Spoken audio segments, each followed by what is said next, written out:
Says Good it's morning. streaming live. It is. The Facebook gods have smiled upon us, CJ. Well, hello, everybody.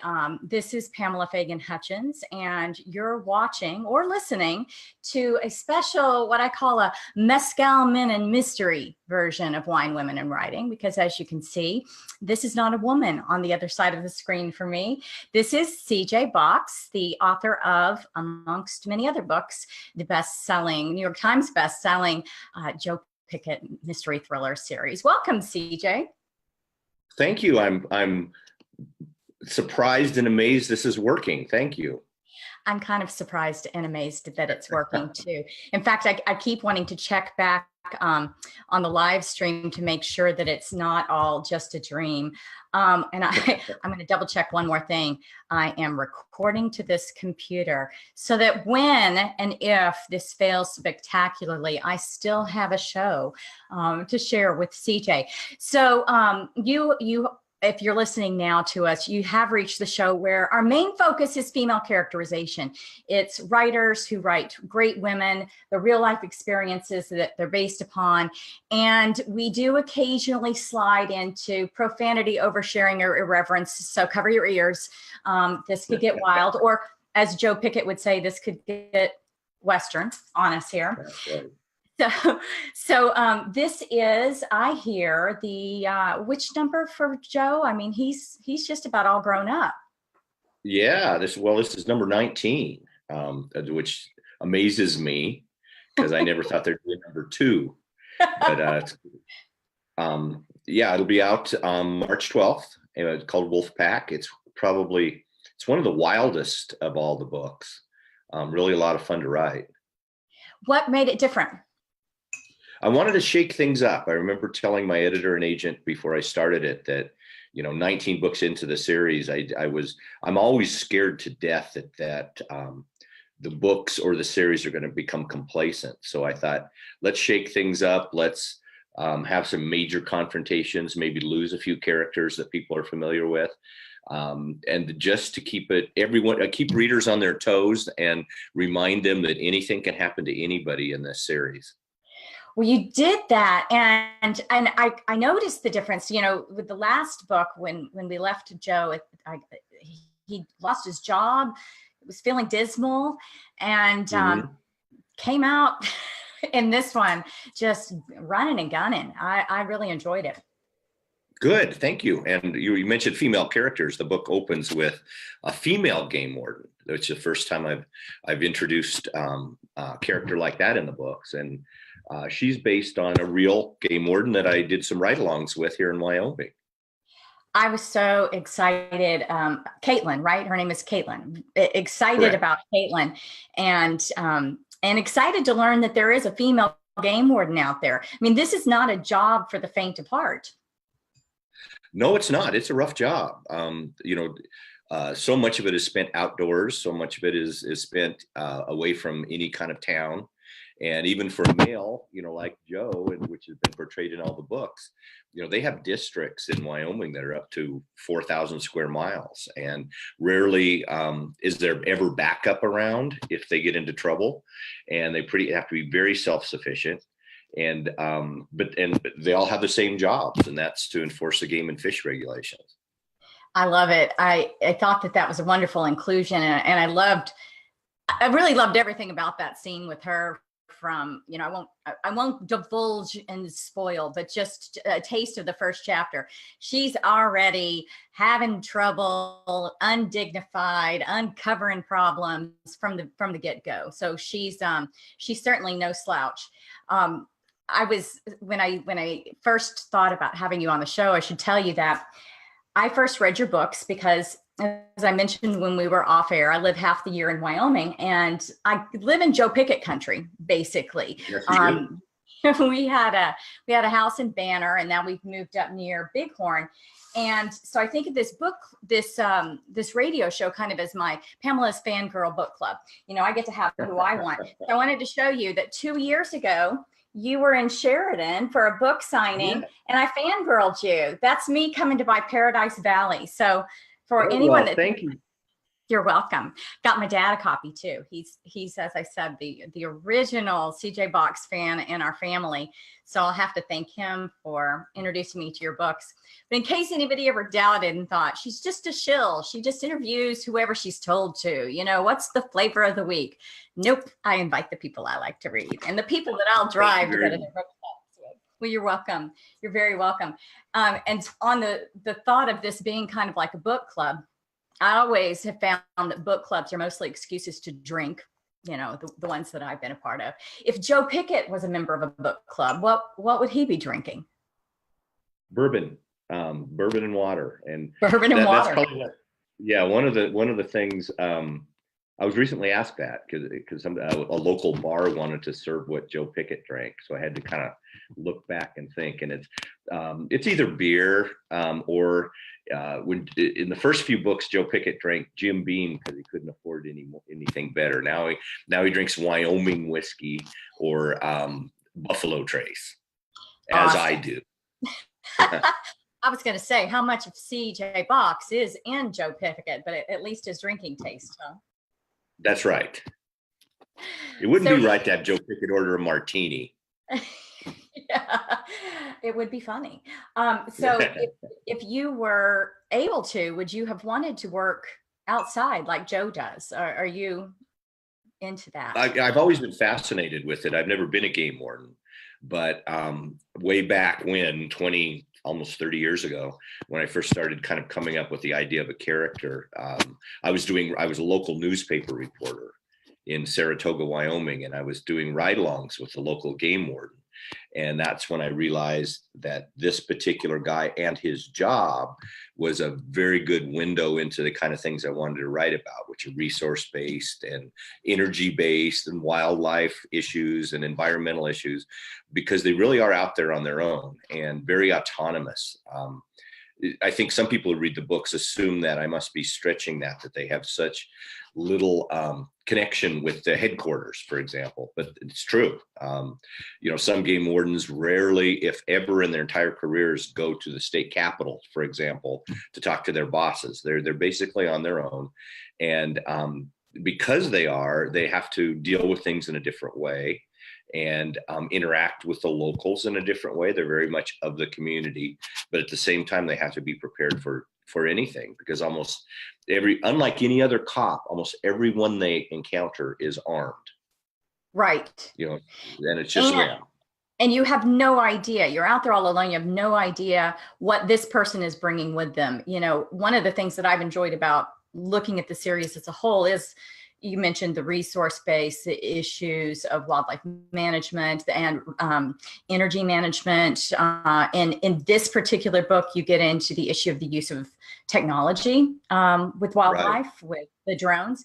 And I find that really fascinating and very educational for people, the bulk of our country, who live in urban settings and approach these issues from an entirely different way from someone that is living in a very isolated and rural state and working in a very isolated job. So how do the drones come into play?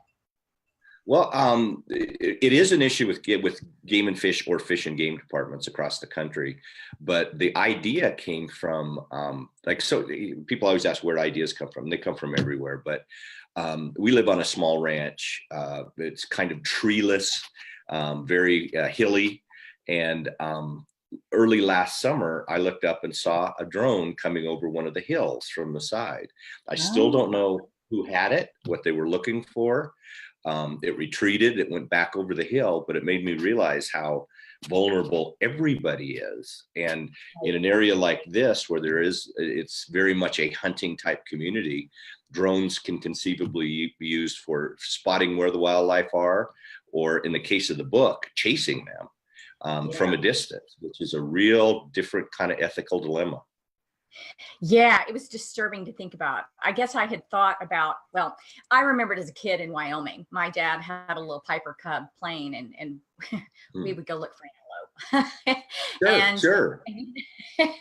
You got low, you kind of pushed them where you wanted them to be so that they'd be there when you came back. And so, it made me think of that. The statute of limitations has run out on you, I think. I was, my fingers crossed as I opened my mouth there, like, oh, Pamela, what have you done to your father? But, you know, it hadn't thought about the issue of running them to death, you know, of people that weren't doing it for wildlife spotting or for hunting purposes, but to be mean, you know, to be cruel. And it was disturbing. This one really made me think from the start about the incursion of technology and its good and its bad ways into the wilderness. So it's very interesting. Like I said, I've really enjoyed that about your books, that aspect. I've also enjoyed that you have a wide cast of characters. In fact, I think of Joe as being just completely surrounded by estrogen, of female characters in your book. Even his dog is a girl, you know, That's at right. least at this point. But tell me about some of your favorite female characters in the series. Besides Well, certainly Kate. Joe's wife, Mary Beth, is very strong and very much a part of every book. And he relies on her constantly because she's the head of the library, the local library, and she has access not only to research materials, but also to some criminal databases. So she can actually be running a lot of information and finding things out while he's out in the field and relaying that. And that's been happening since the very first book. And I very much like their relationship. But yeah, Joe has 3 daughters, and as well as this Caitlin Ham. And in this book, the really bad guy is a woman who comes really from bad. Yeah. Yeah. And leads a group of 4 assassins known as the Wolf Pack. So yeah, there is a lot. And when in one of the earlier books, I remember Joe Pickett referring to driving home at night to returning to the house of feelings. And I know what that's like, having 3 daughters of my own. Oh my goodness. So there's another tie over there. You have you're surrounded by estrogen too. Oh my goodness. Yep. I love Mary Beth. When I look at the books, you know, I think of them kind of almost as a crime fighting team. Like you say, she's got resources, and she also seems to be, with no disrespect to Joe, she's kind of the brains behind the operation. Absolutely. No argument from me, or if Joe Pickett were here, he would agree with you as well. I wondered too if that is based upon real life, CJ. It is. I thought I'd give you a softball in case you wanted to say, honey, I talk about you in all these interviews. You know, it's practically an homage to my wife. So I really enjoy Mary Beth. Of course, she'd be drinking wine if this were her book club. She and her friend, the assistant DA, really, or assistant county attorney, really drink a lot of wine. The daughters in these books, I have felt as a reader most attached to the books where the daughters have been very involved. I guess because it invites you into their house of feelings. Joe and his feelings about his daughter come out very strong in the books. And in this one, we've got a daughter who's in a bit of a situation again. So if you'll tell us a little bit about the youngest daughter, Lucy, she's 18, so about to leave an empty nest for the first time in the books and for Joe and Mary Beth. But Lucy has kind of gotten short shrift in a lot of the books and throughout the series. So I thought this time it was important to kind of highlight her. And in this case, she's her boyfriend is a good guy. Joe kind of likes him as much as a guy can like a boyfriend of his daughter. But he begins to get suspicious about not only the boy, but his father and the connection they have to the drone. And, is kind of terrified that maybe his daughter has taken up with somebody who seems not what he seems to be. And it creates, several layers of conflict. One is about the drone and the regulations. The other is his daughter and this guy. Right. And it's fun to see her all grown up. Gosh, I remember reading Open Season and reading a piece of it that had Sheridan, the oldest daughter, to my husband, because he was saying, so these books your dad pushed off on you, are they good? And I'm reading him a snippet. And really at that time, Lucy she was like all little kids. She was just kind of there, sweet and cute. And now she's a fully three-dimensional character with her own issues and her own feelings about her parents that are coming through, and watching her mature, that's been a lot of fun. And the last book, Seeing Sheridan, The Despairing, seeing Sheridan as a young adult and following in her father's footsteps was pretty cool too. Do you have any kids following in your footsteps? No, not yet. I've got three daughters. They're married in a way, and a granddaughter. But all three of the girls are good natural writers. Although I tell them that, and I think they don't believe me. But they are very good. They can write conversationally. They write really, really well. I wouldn't be surprised if maybe someday one of them or two of them took it up. But at this point, they're not. They are my first readers, along with my wife. When every manuscript is done, the daughters and my wife get it immediately, offer notes, and then I take it from there. Are they harsher than your editors? I mean, are they holding your feet to the fire? They do, especially when it comes to female characters. Good. I think I've gotten better at it, but they would very harshly point out that a woman would not think this way, do this, or say this, and then they are always right. So I do make those changes. That's a good motto, just in general. Living in a house of feelings is they're always right. Yes. But I love that. I love that you have a whole team of female readers, because you do write a very male protagonist. He is a guy, and you get him just right. You relate to that, but man, your female characters, I don't ever sit there and think that would never happen. And there's variety in their personalities. That is maybe my top critique of a lot of male writers that I read, is they maybe get one woman right, but that's as far as the frame of reference goes. And possibly men would say the same thing about females writing men, but it's very clear that you are in touch with the women in your book. I don't want to say your female side, that'd just be terrible, but you are in touch with how to write these women, and it really shows. One of them that I have enjoyed is Missy, Mary Beth's mom, the evil mother-in-law, she's like a cat, man. She just keeps appearing. But this book, she was at a dull roar, but a perpetual bad guy.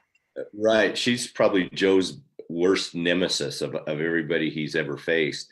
And for the reasons you suggest, she just keeps coming back. And she's always got a different husband, and she's got a different scheme, and she may go away, but she's always going to resurface when he least needs her around. Yeah, and when I first, she was introduced in the third book, Winter Kill, and the character was just so much fun to write. And there has to be tension on every page, and poor Joe has so many things going on in his life. This is the last thing he needs. So of course she shows up when he can't, when everything else is going pear-shaped. I mean, for those of you that haven't read the books that Missy really has an impact on, her impact ranges from being harmful to his marriage, to his relationship with his daughters, to his standing in the community, to his job, to being the bad guy. I mean, she has depth, this woman. She has range. Yeah, she's bad. So I mentioned earlier that when I fangirled and came to see you at Sheridan Stationery, yay, that the book I was picking up was not a Joe Pickett book. It was a Cassie Duell book. And I know we're here to talk about Wolfpack, but just real briefly, I wanted to make sure that for anybody that thinks of CJ as the author of only the Joe Pickett books, if that's not the case, he has the Cassie Duell mystery thrillers and a few other standalones as well. Just quickly tell us a little bit about Cassie, because I think she's a wonderful character. Cassie is introduced as Cody Hoyt's fellow sheriff's deputy in the book Back of Beyond, and then continues on through The Highway, and then Badlands, Paradise Valley, and then there'll be a book out in August called The Bitterroots, with Cassie now in a new role as a private detective in Montana. And I love writing her character, and I don't know if this is a compliment or not, but two of my daughters prefer Cassie Duell to Joe Pickett when they read the series, and they especially are excited about the new book. And I think it's because she's almost a kind of a female Joe Pickett in that she's not perfect. She, is a little bit overweight. She's not the person who turns every head in the room, but she's very dogged, and she gets in the middle of things that are very dark. And in this new book, it's going to be the same case. It's much grittier.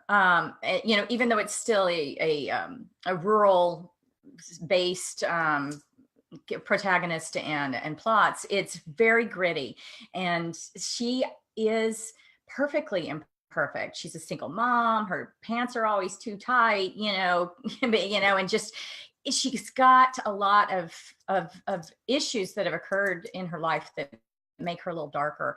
I think that it's a really nice counterpoint, and I've enjoyed them a lot. So I look forward to Bitter Roots. I really enjoyed Wolfpack. So for those of you that haven't seen the cover, moody and beautiful. And I so appreciate you being on the show today. So next time you're up in Sheridan, I'll have to swing in and fangirl again, but this time I'll say, I am that woman. I'll remember. Thank you. Technology. For those of you that haven't picked up a copy yet, you guys go out, start at the beginning with open season, run the table, but be sure to read Wolfpack. It's a great read. Can't believe that Joe Pickett is all grown up and 19 books old, but it doesn't show. Not a gray hair on his head as far as the freshness of the series is concerned. So here's your to-do list for this week, guys. Besides getting Wolfpack, pick up a copy of my Livewire, which came out, believe it or not, today. It was coincidental to this interview. And get out to CJ's website. Check out some of the things he has going on, the events he has coming up at cjbox.net. My website for some big giveaways in relation to my new release, and a copy of Stephanie Queen's Beachcomber Gone if you want to prepare for next week's interview. I do have to mention this has been a copyrighted production solely owned by Authors on the Air Global Radio Network, as I promise to say every time. Thank you to Pam Stack and all the great people there. And for you, dear listeners, thanks for joining us. Until next time, here's to real women and real men, those who write them, and good wine and really great books. Thank you. Thanks, CJ.